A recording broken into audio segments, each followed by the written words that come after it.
ಅಚ್ಚಡನೆ ಪರ್ವ ಮತ್ತೆ ಶುರುವಾಗಿದೆ ಸರ್ ಬಿಜೆಪಿಯಲ್ಲಿ. ಇವತ್ತು ಮತ್ತೆ ಇಬ್ಬರು ಮಾಡಿದ್ರು ಸರ್ ಅವರು.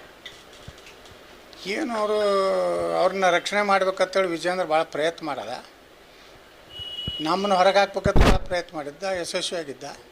ಈಗ ಅವನ್ನ ಉಳಿಸೋಲಕ್ಕೆ ಪ್ರಯತ್ನ ಮಾಡಿದ್ದ, ವಿಫಲ ಆದ. ವಿಜೇಂದ್ರನ ಅತ್ಯಂತ ಅವರು ಆತ್ಮೀಯರು ವಿಜೇಂದ್ರ ಜೊತೆಗೆ.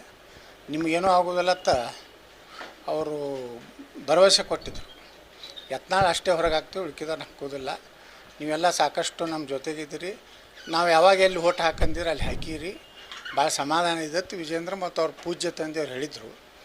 ಆದರೆ ಕೇಂದ್ರ ವರಿಷ್ಠ ಮಂಡಳಿ ಯತ್ನಾಳ್ ಮ್ಯಾಗ ತೊಗೊಂಡ ಕ್ರಮ ಅವ್ರಿಗೂ ಭಾಳ ಅಸಂತೃಪ್ತಿ ಇತ್ತು. ಅದಕ್ಕೆ ಇದನ್ನು ಎರಡಕ್ಕೂ ಒಂದು ಪರಿಹಾರ ಕಂಡುಹಿಡ್ಬೇಕಂತೇಳಿ ಇದೊಂದು ಕ್ರಮ ವಿಜೇಂದ್ರನ ಒಂದು ಸ್ಪಷ್ಟವಾದ ಸಂದೇಶ ಕೊಡಲಿಕ್ಕೆ ಕೇಂದ್ರ ಹೈಕಮಾಂಡ್ ನಿರ್ಣಯ ಮಾಡಿದೆ ಅಂತ ನನಗೆ ಅನ್ನಿಸ್ತದೆ.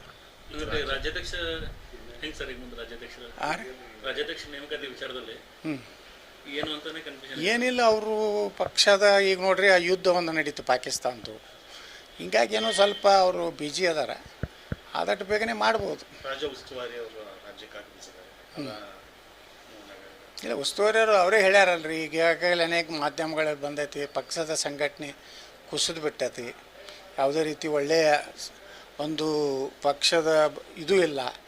ಅದಕ್ಕೆ ಒಂದು ಫೇಕ್ ಒಂದು ಸರ್ವೆ ಮಾಡಿ ಯಾವುದೋ ಒಂದು ಕೆಲಸಕ್ಕೆ ಬರಲಾರ್ದ ಏಜೆನ್ಸಿಗಳಿಗೆ ಕೊಟ್ಟು 160 ಸೀಟ್ ಬರ್ತಾವೆ ಅಂಥೇಳಿ ಅಂದರೆ ವೈಭವೀಕರಣ ಮಾಡ್ಕೊಳಕ್ಕೆ ಮಾಡಿತ್ತು. ಅಂದರೆ ವಿಜೇಂದ್ರಗೆ ಭಯ ಬಂದಿದೆ, ತೆಗೆದು ಬಿಡ್ತಾರೇನಂತ. ಈಗಲೇ ಚುನಾವಣೆ ಆದರೆ 160 ಸೀಟು ಬರ್ತಾವೆ ಅಂತ ಹೇಳ್ತಾರೆ. ಸ್ವತಃ ಅವರ ಅಪ್ಪಟ್ಟು ಜನಪ್ರಿಯ ಎಲ್ಲ ಇದ್ದಾಗೂ ಸಹಿತ 104 110 ದಾಟಲಿಲ್ಲ. ಈಗ 160 ಎಕಡೆ ಹಾಸಿ ಬರ್ತಾವೆ, ಏನಾರು ಒಂದು ಕಾಣಬೇಕಲ್ಲ.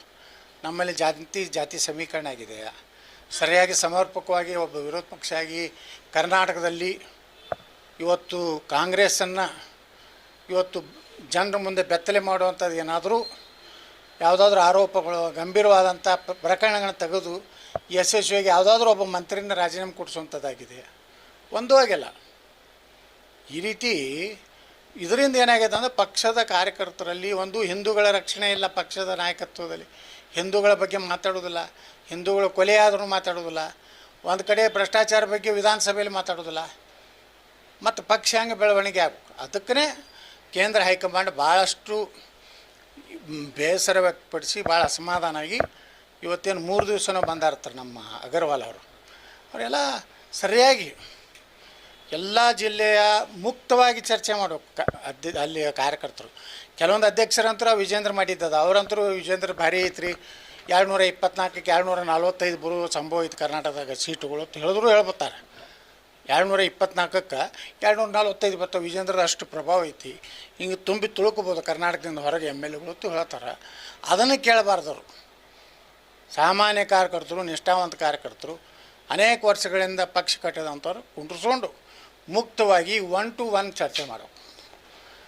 ಗುಂಪಿನಾಗ ಕೇಳಿದ್ರೆ ಯಾರೂ ಯಡಿಯೂರಪ್ಪ ವಿರುದ್ಧ ಹೇಳೋದಿಲ್ಲ, ವಿಜೇಂದ್ರ ವಿರುದ್ಧ ಹೇಳೋದಿಲ್ಲ.